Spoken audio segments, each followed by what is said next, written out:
বিশ্বনবী বলেছেন এমন একটা জামানা আইসা যাইবে বন্ধুগণ, মহিলারা কাপড় পরিধান করবে তবু তাদেরকে উলঙ্গ দেখা যাবে। মহিলারা কাপড় পিনবে তবু উলঙ্গ দেখা যাবে, উলঙ্গর মতন সবকিছু বোঝা যাবে। ও মা বোনেরা, লজ্জা দেয় না, শরম দেয় না? আমাদেরই লজ্জা লাগে। আহারে, আপনি তো একটা আমার বোন, আপনি তো আমার মা, পায়ে ধরে ক্ষমা চেয়ে যাইব, পায়ে ধরে অনুরোধ করিয়া যাইব। এই যে গুনার কাজ করতেছেন, এই যে হারাম কাজটাই যে আপনি করতেছেন, এর জন্য আপনার গুনাহটা রইয়াই যাইব, ঠিক কিনা? এরে আমার বাবাজিরা, আমার মুসলমান ইমানদার, তাহলে বোঝা গেল গর্দান মুসা করলে কি হয় না? পাগল হয় না। আবার এই মুসলমানেরা 5 বার করে নামাজ কেন পড়ে? বন্ধুগণ, স্বাস্থ্য বিজ্ঞান যারা আছে, এই স্বাস্থ্যের উপরে যারা গবেষণা করে, তারা গবেষণা করলো এমন একটি ব্যায়াম, বুঝেন তো, এমন একটা ব্যায়াম বানাইবে যেই ব্যায়ামটা পৃথিবীর জমিনের ভিতরে সবচাইতে দামি একটা ব্যায়াম হবে।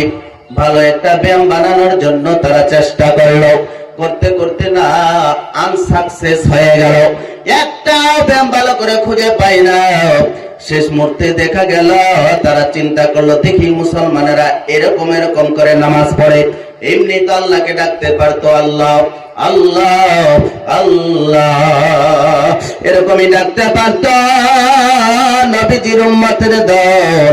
এরা তা করে না, বরং এরকম করে হাত বাঁধে, আবার এরকম করে রুকু করে, আবার এরকম করে সিজদায় যায়, এরকম করে আত্তাহিয়াতুর বৈঠকে বসে, এরকম করে সালাম দেয়। এর উপরে গবেষণা শুরু করলো।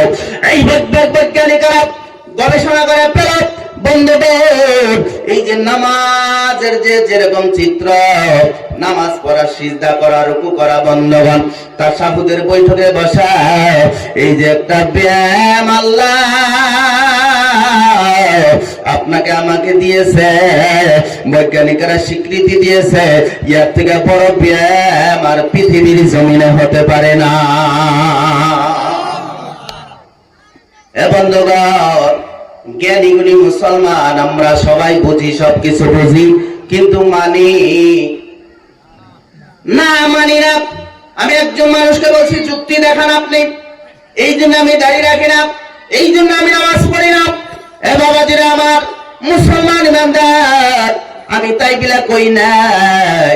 আপনি শহীদুল হুজুরের মতন হয়ে যান, আমার মতন একজন মৌলানা হয়ে যান, আমার মতন একজন কারি সাহেব হয়ে যান, ইমাম সাহেবের মতন একজন হুজুর হয়ে যান, সভাপতি হুজুরের মতন হুজুর হয়ে যান। না না, হুজুর হওয়া লাগবে না, মৌলানা হতে হবে না, মুফতি সাহেব হতে হবে না, কারি সাহেব হতে হবে না, হাফিজ সাহেব হতে হবে না। বন্ধুগণ, আপনার ছেলেকে ডাক্তার বানান, প্রফেসর বানান, ইঞ্জিনিয়ার বানান, তবে বিশ্ব নবীর মান্যে ওয়ালা ডাক্তার আপনার বানাতে হবে, ঠিক কিনা? বিশ্ব নবীকে মান্যওয়ালা ডাক্তার হতে হবে আপনার। প্রফেসর হন 5 ওয়াক্ত নামাজি প্রফেসর, ইঞ্জিনিয়ার হন 5 ওয়াক্ত নামাজি ইঞ্জিনিয়ার। হারে বন্ধুগণ, ছেলেটা দেখেন কোরআন তেলাওয়াত করে, তার সাথে সাথে বড় একজন MBBS ডাক্তার হয়ে গেছে। জনম দুঃখী মারা যাইব, মানুষেরা বলবে, আরে ডাক্তারের বাবা মারা গেছে, ডাক্তারের বাবার জানাজা নিজে ডাক্তার বাবার জানাজা পড়াইয়া দিব। আল্লাহু আকবার। আরে মুসলমান ইমানদার, জানাজা পড়াইতে হইলে মৌলানা হওয়া লাগে না, মুফতি হওয়া লাগে না, হাফেজ সাহেব হওয়া লাগে না, কারি সাহেব হওয়া লাগে না। সুবহানাল্লাহ। খারাপ লাগতেছে? আমার বন্ধুগণ, মুসলমান ইমানদার, ডাক্তার হন কোনো বাধা নাই, ইঞ্জিনিয়ার হন কোনো বাধা নাই, প্রফেসর হন কোনো বাধা নাই।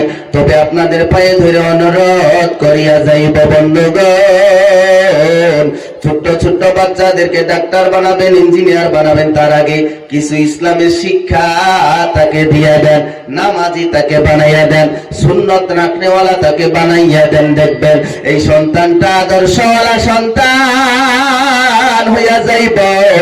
না হলে সমাজের যে পরিস্থিতি আজকে ধ্বংসর দিকে চেংরা যুবকেরা, ঠিক কিনা?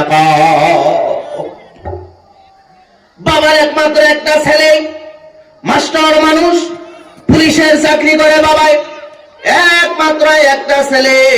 বন্ধুগণ, টাকার অভাব নাই, গাড়ির অভাব নাই, বাড়ির অভাব নাই, বন্ধুগণ ধন সম্পত্তির কিছুই অভাব নাই।